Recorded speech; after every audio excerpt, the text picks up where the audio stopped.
guy says, Hakuna Matata. I said, oh, you seen The Lion King too? And so Pan-Africanism to me is connecting the dots, bridging the gap, educating each other, and also relationship building. I am a dreamer. I'm a huge dreamer. I dream big. I'm excited about the journey back to Eden and being able to speak about it with you.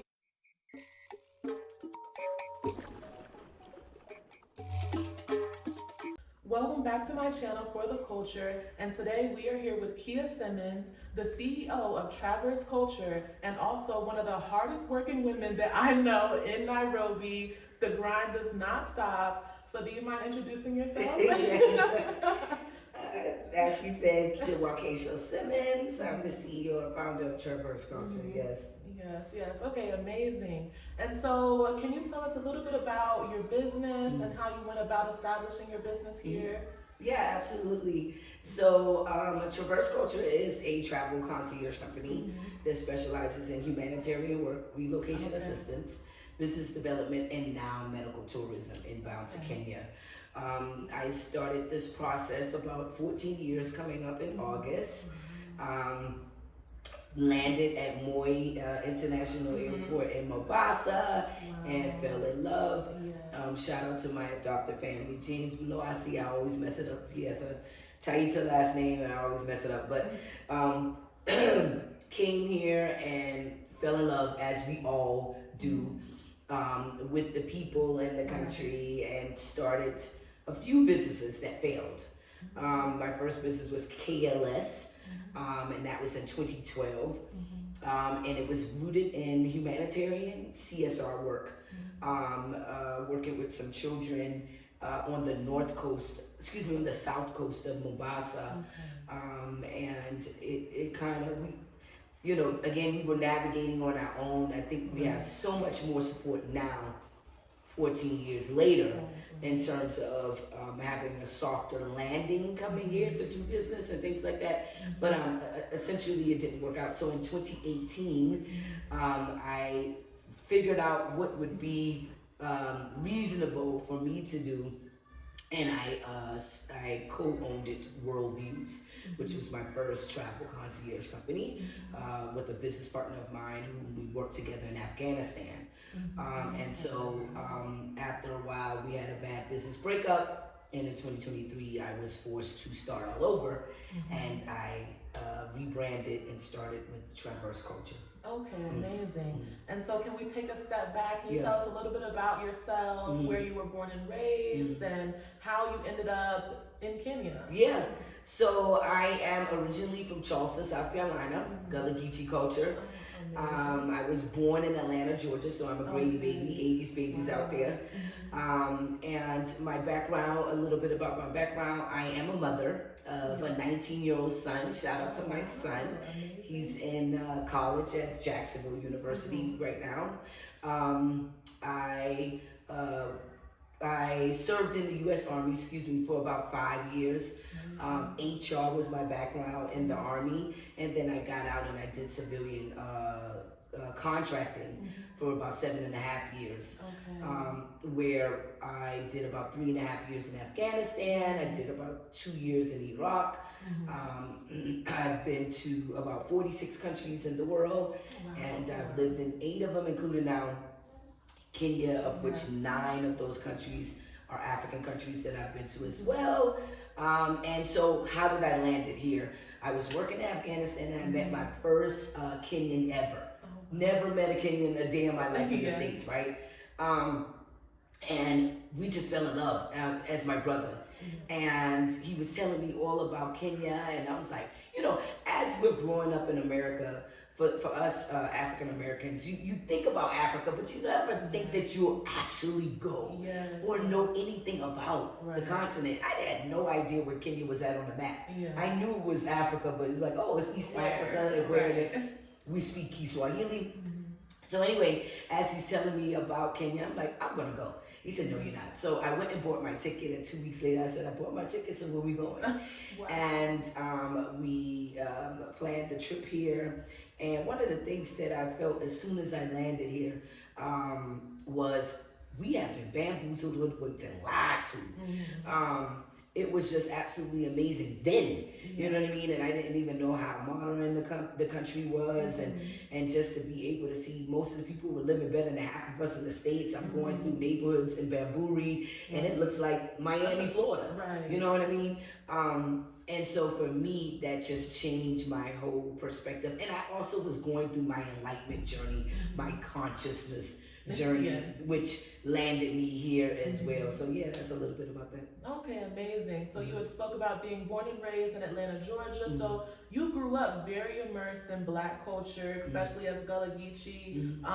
Did you grow up immersed in African culture as well? Yeah, well, the Gullah Geechee culture is definitely rooted in African culture. And I grew up on a small island called James Island off the coast of Charleston, South Carolina. So shout out to JI843. And then I did go to school a little bit in Atlanta, Georgia as well. So every morning we would sing the Black Anthem, lift every voice and sing.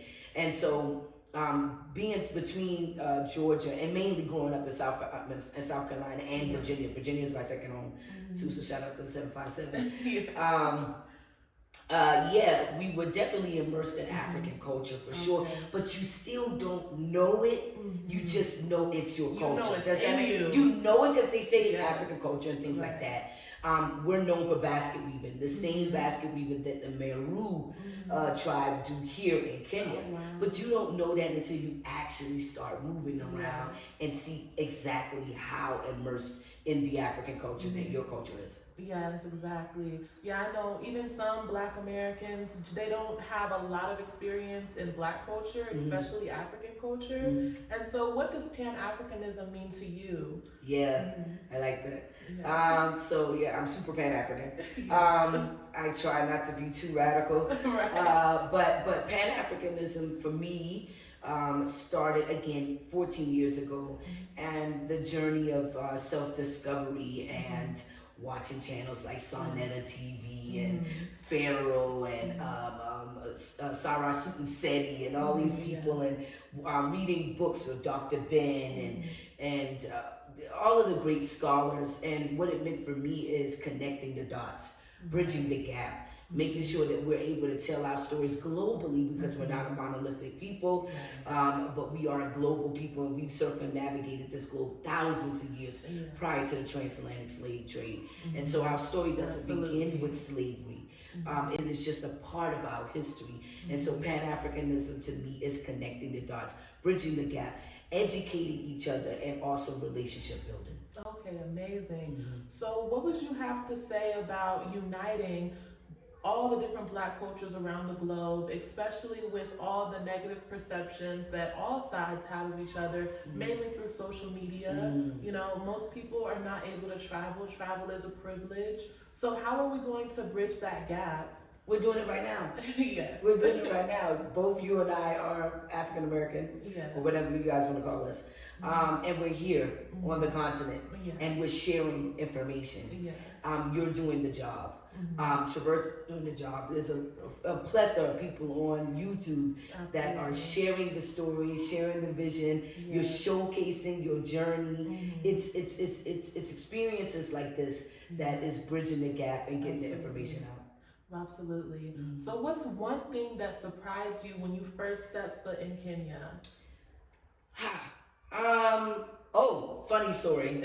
I think I said this on another interview, but I think it's hilarious. When I got here, we stayed at the first night at my adopted family aunt's house. But when we landed, we went to my Kenyans who know, we used to have Nakumat. I've been coming here since Kibaki been president, and since Nakumat was a thing. And then Bob's Place in Niali was the poppin' spot in Mombasa. And so we got here and we partied and we stayed the night at her house. And then the next night we stayed at the Voyager, which is essentially owned by the Kenyatta family. And we are going to breakfast, and I'm getting my omelet, and the guy says, Hakuna Matata.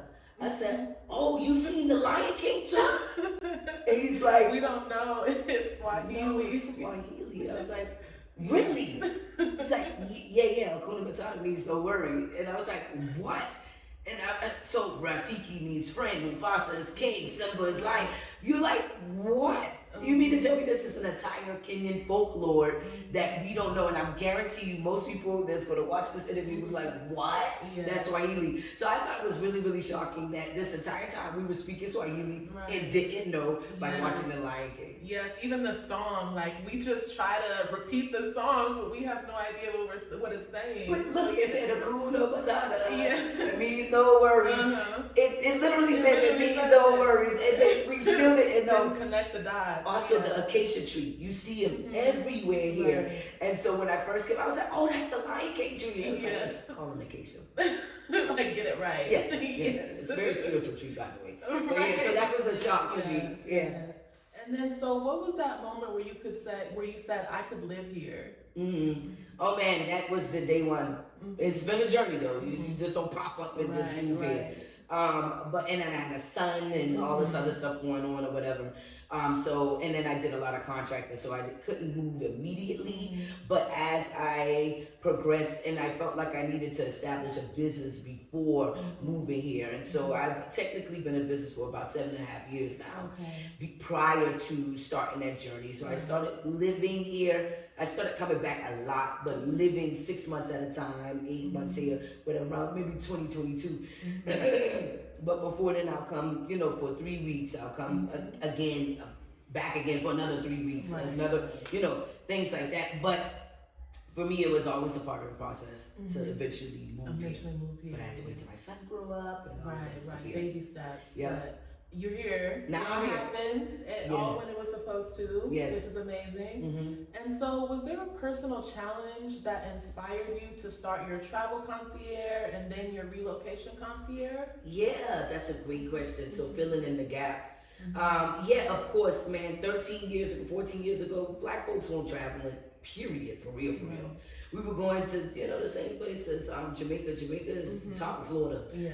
No shade to Jamaica. We love Jamaica. But that's Cancun. Or Cancun. I think, no, I've never been there. Oh, wow. I've never been to Mexico.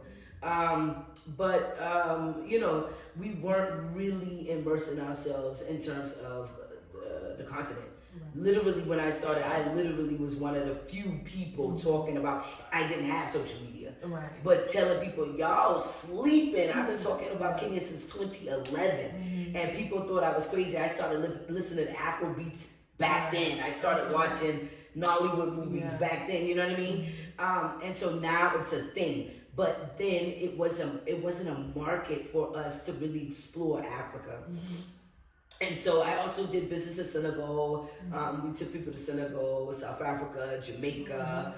We do business in Belize and Panama. So just making sure that we're able to tell our story through travel. So that was one of the gaps. And then relocation, forget about it. Even now, Traverse Culture, I have to say, we are the only company that I know here in Nairobi that offers such a robust program. Outside of my brother in Diaspora Freedom Initiative, that's doing an amazing job. He has a program that's amazing. So check out John. But there's a huge gap now, even for relocation services, to hold your hand. And what I was starting to see was people were making costly mistakes and not understanding the importance of, if you can afford it, pay an expert. Because Black folks don't understand access and time. Even myself, being an expert traveler, and I believe that I could relocate myself, I didn't even relocate myself to Kenya.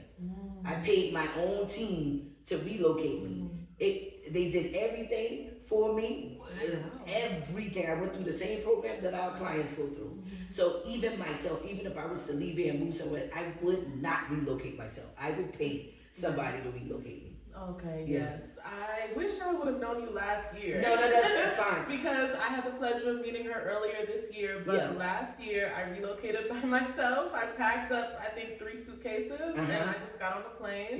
I booked the Airbnb. I got my visa. I had to import my dog myself. I did everything myself. And similarly to you, yes, I had lived in several other countries, but I will say that Kenya was the most challenging.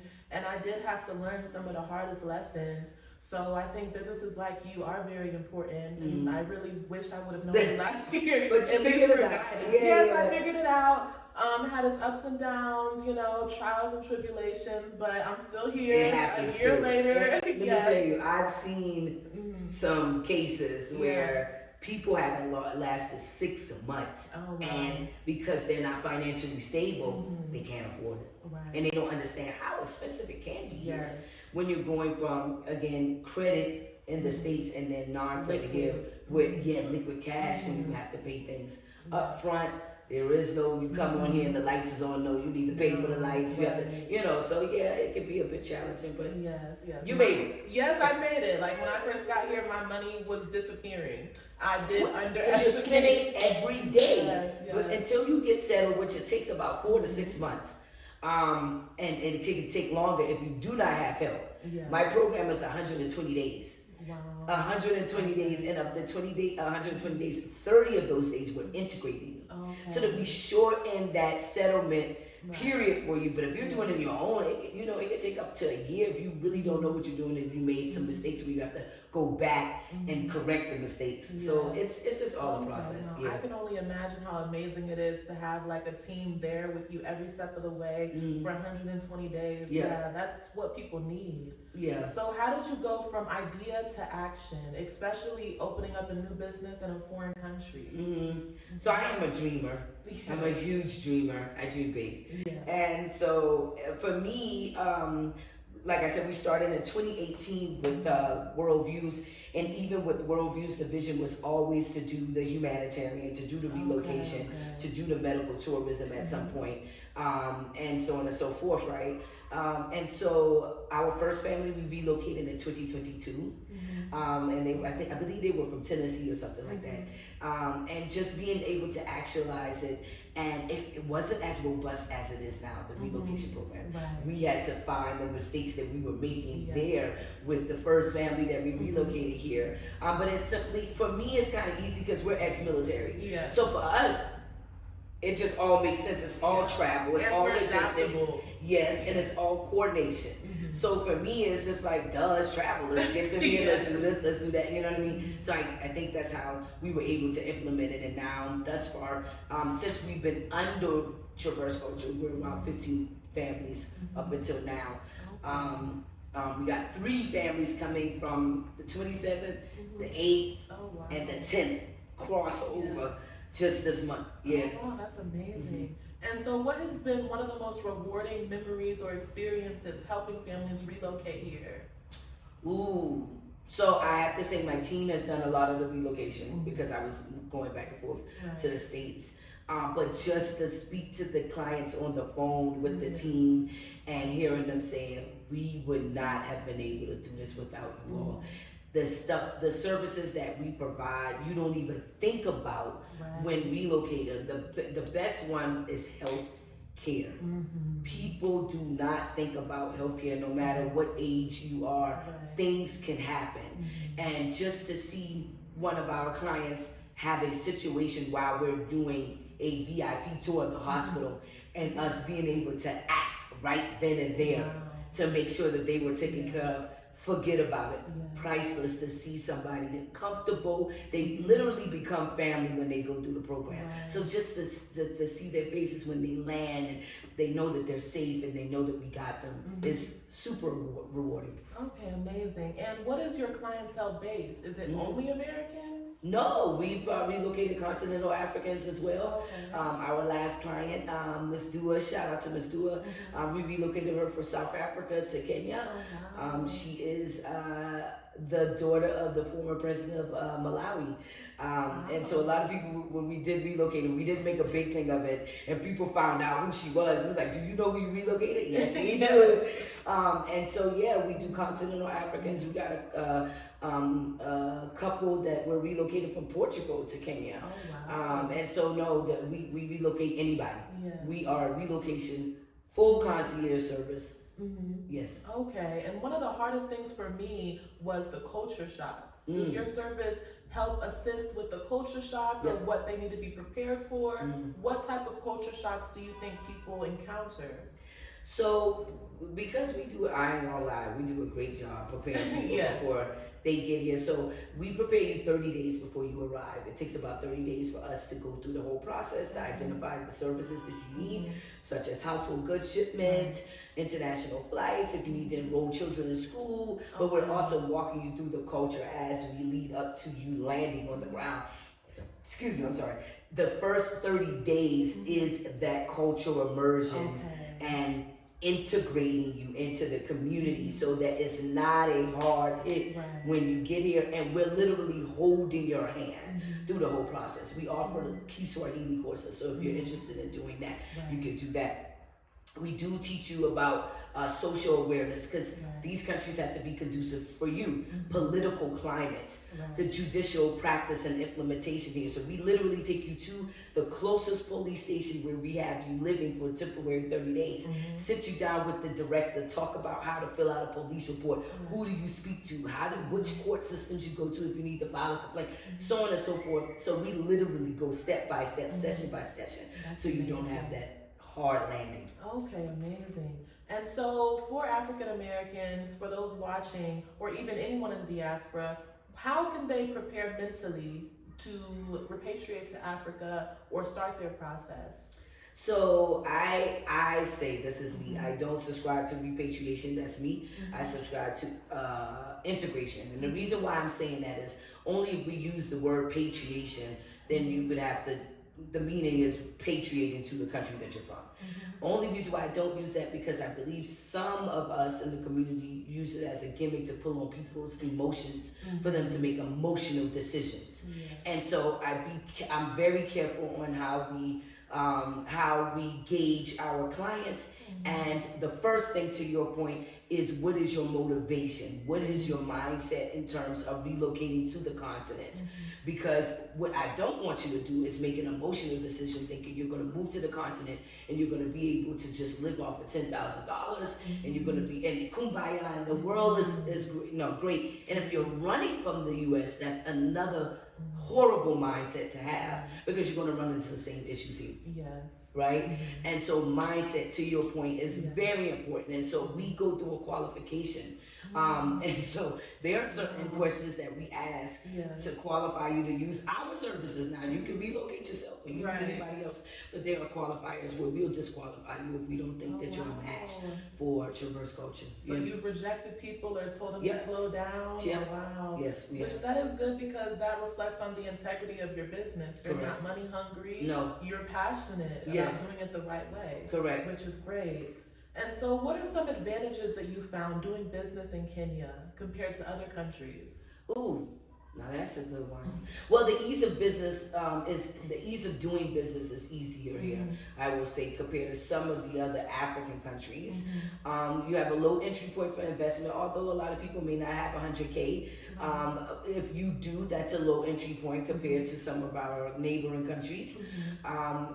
Immigration is a bit, well, it's not a headache anymore now, but it was limited when I first started. But now that we have the digital Nomad, that is really exciting for a lot of us. But yeah, just being able to, the people make doing business here easy too. I think. What do you think?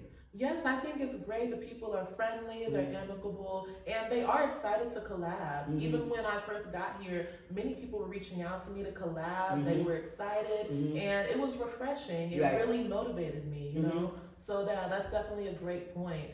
And so you mentioned that it costs $100,000. You need $100,000 cash in order to legally open a business in Kenya. That's one of the qualifiers.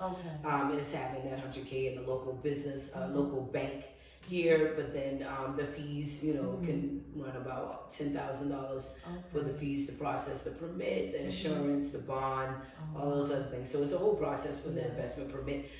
But again, if you are a entrepreneur who's been building their business, I mean, at some point you should have 100K to be able to, but not all people, so don't come for me in the conversation. I understand everybody doesn't have it. I had to build up to it, so I totally understand. Okay, and so if you didn't have the investor's permit and someone just came here and started doing business, there will be consequences? Oh, absolutely. You Okay. definitely need to register a legal company here. Now, so there's legal ways that you can go about it. If you don't have the 100K, this is what I did. You can open up your company without being working for the local company. Okay. So you can have a registered local Kenyan company where you can employ Kenyans and everything with that company. You yourself as a director cannot work directly for the company or have a salary coming in until you have your work permit. Okay. Right? Okay. So because I'm registered in the States, I worked for my stateside company while my Kenyan team worked for the local company until I was able to afford to get a work permit and work for my local company. Okay, amazing. So if someone had dreams of working here, setting up a business here, what steps would you recommend they take? For my U.S. citizens, I always say start your business in the States. Always have a U.S. Stateside business. One is going to help you with your taxes. At some point, you can acquire this company, like we did acquire this company here, to kind of cut your costs on it, because business taxes here are insane. I would say start up an LLC in the States, because this will help you be able to at least obtain a digital nomad permit, so that you can work for your stateside company here in Kenya while you build your local company here. Okay. And then what is one thing that you wish you knew before moving here, before moving here for the first time? I don't know. For me, it's different because I got a whole team. Yeah. So I have a lot of guardrails. Right. So I don't know how to answer that. I really, I don't know. I didn't have any issues with relocating because again, I use my own company. So you trained your team well. Yes. So it was a smooth transition. Yes. Okay, great. And so you had mentioned Journey Back to Eden. So could you tell us a little bit more about that? Yes, I'm excited about the Journey Back to Eden and being able to speak about it with you. Yes. So the Journey Back to Eden, essentially, I grabbed the idea from the Year Return. Yeah. Back in 2019, Ghana did the Year Return. They did an amazing job with inviting us to Ghana. They even apologized for the transatlantic slave trade. And I believe the first year they had 100,000 diasporans going to Ghana in 2019. And I had been already coming to Kenya by that time 9 years. And I'm like, why can't we do this in East Africa? I mean, Kenya is ready. Kenya has the infrastructure. And I think East Africa should be able to do the same thing. And so I actually started in 2020. We had a virtual summit. And then COVID happened, you know what I mean? And so I had to put that on, on the back burner, and then I went through the business breakup. And in 2023, we did the first pilot call to action conference and expo, and we had a fashion show. Actually, we had Noir Fashion Week come in for the first time to Kenya through the Call to Action conference, where we had over 100 participants. It was a 2-day event at Two Rivers Mall, and this year is the actualization of that pilot Call to Action conference that was 2023-2024. And so the Journey Back to Eden is another call to action, calling all diasporans, 200 diasporans, to Nairobi, Kenya, to not only network, but relationship building. One of the gaps that I saw across the board was, while we were able to see the similarities in who we are as African people, the differences is what we are getting hung up on. And now we're seeing this on the internet. And it's because we're not rooting our engagement in relationship building at its very basic essence. And so the Journey Back to Eden is for us to get to know our Kenyan counterparts, and our Kenyan counterparts get to know us through experience each other. So our Culture Exchange Expo will literally have vendors within the diaspora, such as Eat Around the World, chefs from within the diaspora. We'll have drumming around the world. My people are known for drumming and basket weaving. We're gonna have hair braiding around the world, locking around the world. So we're gonna be able to experience each other in a way that I don't think we've ever seen in terms of that cultural exchange expo. So we have the business conference, we have the culture exchange expo. We have the New Year celebration, bringing in the New Year in the motherland. And now we have a town hall meeting with Dr. Umar with the Gen Z community here. Dr. Umar. The Dr. Umar. We have Pia Lumumba as another ambassador. We just brought on Neek and Charmaine from Black Ink Chicago as ambassadors. Shout out to them. We love them, so they'll be here. We have Ashley in Africa. Love her. We have Pan-African Lifestyle. They're part of our media ambassadorship. We're working on one other big celebrity. Working closely with them. We'll be doing that announcement soon. We're working with you as an ambassador. Rochelle. Very excited to be a part of the team. A good journey back to Eden. We have Austin Holloman. Shout out to him as a part of the journey back to Eden. We got so many people who have come on board to be a part of this historical event. It is built into a 7-day tour and a 12-day tour, which also makes it unique as well. Because typically when you see conferences and things of that nature, you're only coming for the event. But because we are a travel concierge, we have to make it comprehensive. And we don't want you to come 20 hours to Kenya and not be able to see the people, see the opportunities in real time, and us just preaching to you in a conference or an expo, but also to be able to experience it. Okay, amazing. And so this event is going to be huge. Massive. And this is the second annual. Correct. Okay, and so in the future, how do you hope that it's going to expand? What is your plans like for people returning to Kenya and immersing in the culture? The whole point of it is, I want to promote Kenya as an investment, travel, medical tourism destination, and relocation. So by the end of this 3-year initiative, we would have wanted to convert at least 5% of our attendees to invest, relocate, tap into the medical industry, and just live your life. Can I say something a little about the medical industry? Yes, of course. So that's another thing that we as Black folks really don't look into in terms of medical tourism because of our relationship with the medical healthcare industry in the States. And I know you know that going abroad, getting services done, you get some of the best healthcare at a fraction of the price and a fraction of the time. And so now that we also offer medical tourism, that's a huge factor. We just had our first client about 2 weeks ago. She had an open fibroid surgery done. She was quoted, crazy money in the States.